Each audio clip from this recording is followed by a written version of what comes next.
Hello, everyone. I just got back, but I gotta run back out. But I just wanted to say a few things. It's cold. It's so cold. I still got my coat on. Oh man, it's January.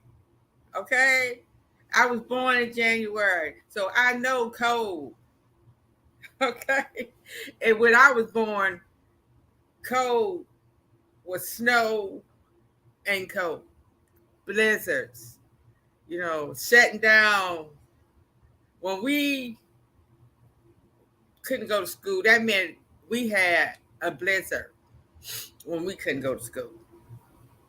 And I remember it distinctly. This one blizzard, it was so much snow. We didn't go to school for a week. That's how much snow we had.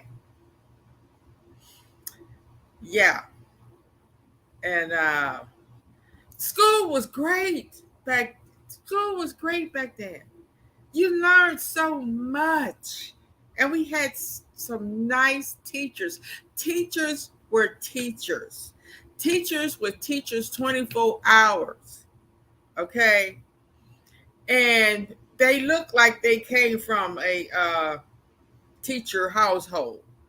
You know, they looked like they was groomed to be teachers. And uh I never forget it's two teachers that I never forget.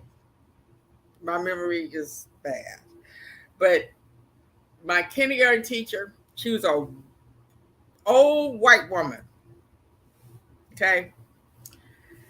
And I had a teacher in junior high. And I'll never forget her because she was pregnant. She got pregnant. And it was just amazing seeing our teacher uh, come to school every day. She was a black woman, come to school with this big belly.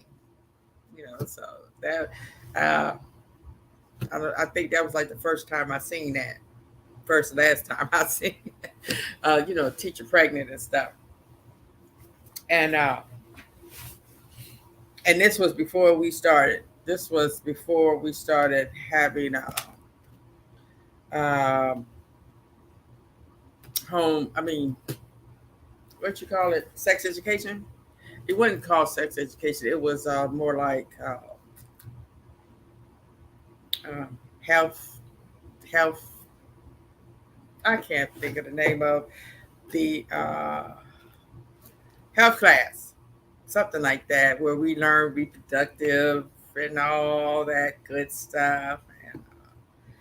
And we had sewing, we had wood carving, we had all kind of other stuff.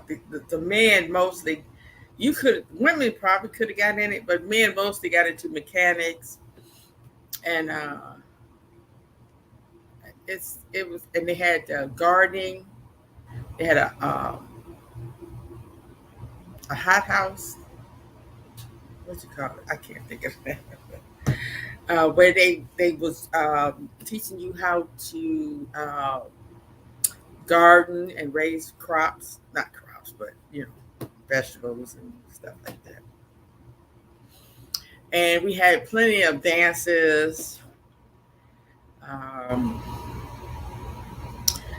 it was just great. I remember. Oh no, that was my kids when Dare came in. But we did learn about drugs. I remember that specifically because we used to have these documentaries on LSD and acid and stuff, and I'm like, wow, who wants to trip like that? Seeing stuff on the wall and oh my goodness, that's um and the school, our uh, elementary school, it was right around the corner. I mean, no, right across the street. All I had to do was uh, walk across the street, 5 minutes. And then my junior high, it was kind of far. Okay. They had buses, but we stayed. Just people on this side of the street could take the bus, and the people on this side of the street couldn't. And I was on the side of the street where had to walk. It was a mile and a half, which ain't that far, really. We was young. We had to do that in all weather, summer, winter. Sometimes we'd get ride. Sometimes we'd stay right on this corner and hitchhike a ride. Now, if you didn't get a ride, you're gonna be late. And with that saying, I'm going to read something out this book that Alana Ransett wrote, Faith in the Valley. And this was something very interesting in what I liked at this one. It says, there are so many good things I want, but for some reason I am afraid to ask you for them. Maybe it's because I was denied so much as a child, or it could be that so much of the happiness I have known was closely followed by pain. I don't know why I don't ask for my good, and I don't know, and I don't have to know. What I do know is, God, I am ready to be healed of this affliction.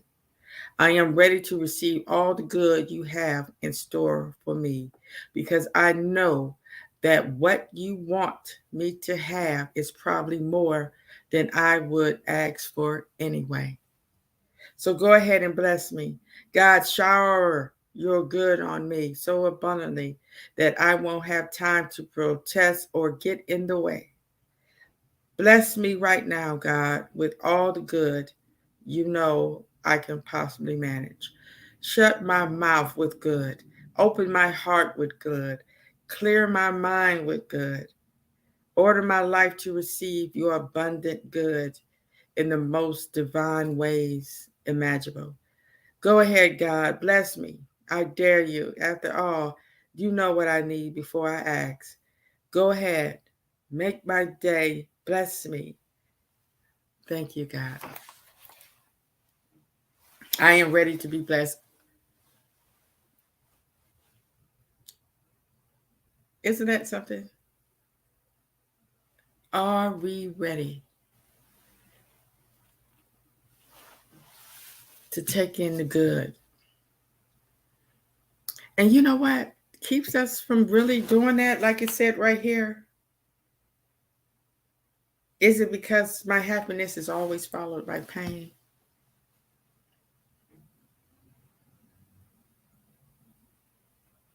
And a lot of times we let people have us thinking that we don't deserve happiness. We don't deserve better. We deserve everything we get. And most of the time, my life was full of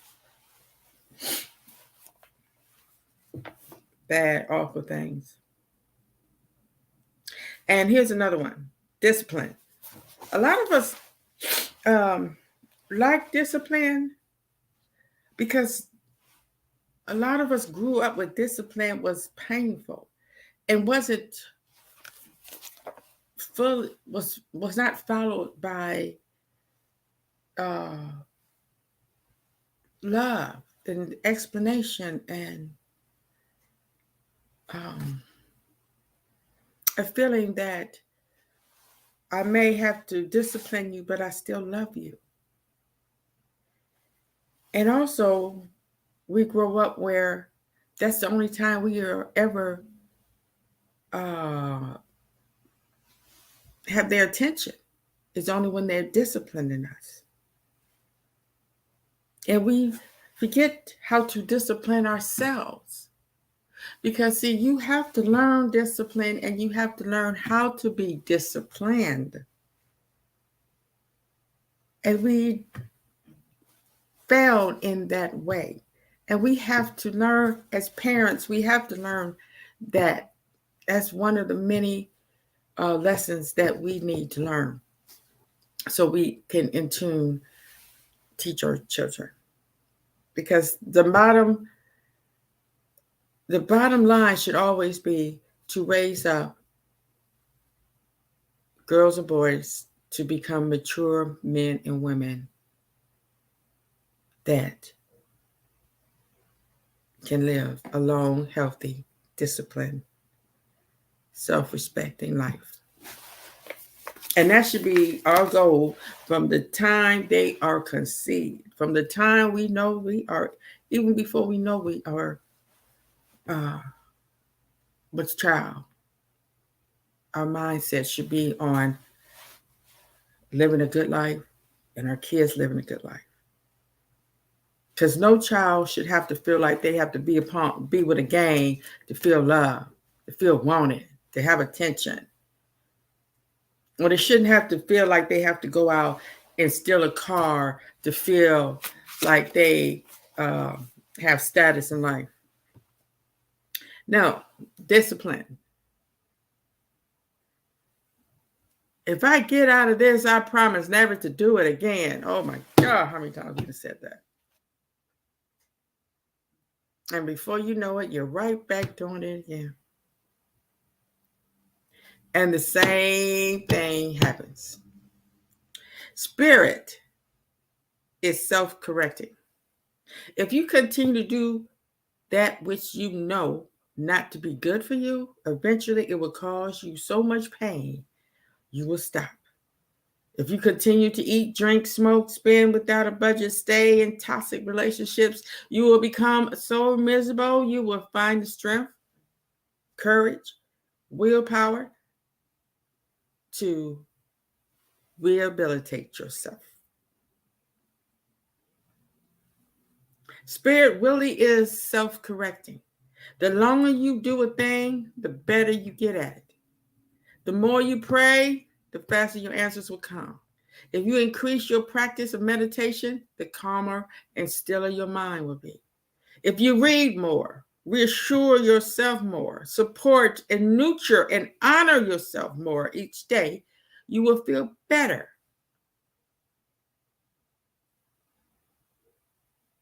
Instead of feeling anger or confusion, you will be clearer, more focused, and peaceful. And see, when you're peaceful, you want to see other people peaceful. If you're happy, you want to see other people happy. That's why I know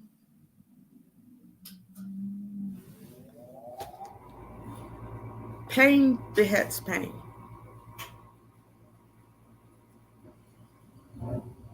Yeah, we wish it wasn't so, but it is. Just like you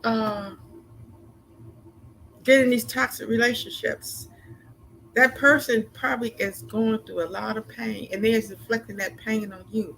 But you don't, you don't want to really see it. Just like all these people this out here in these hate groups, they have a lot of pain inside of them. That's a lot of pain in one room. And sooner or later, it's going to explode.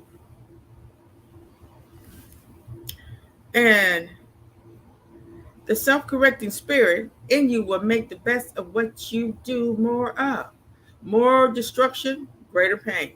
More construction, greater peace, pleasure, and plenty. The choice is yours.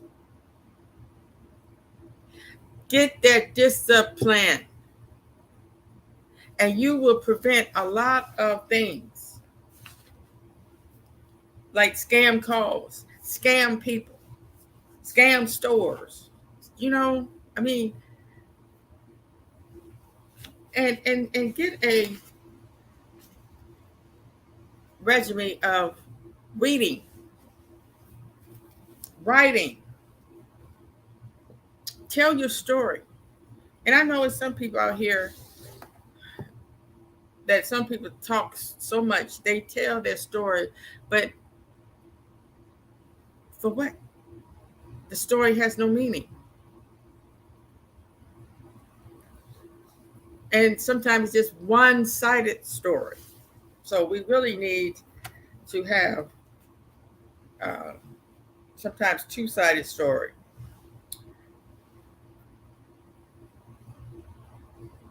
It, yeah,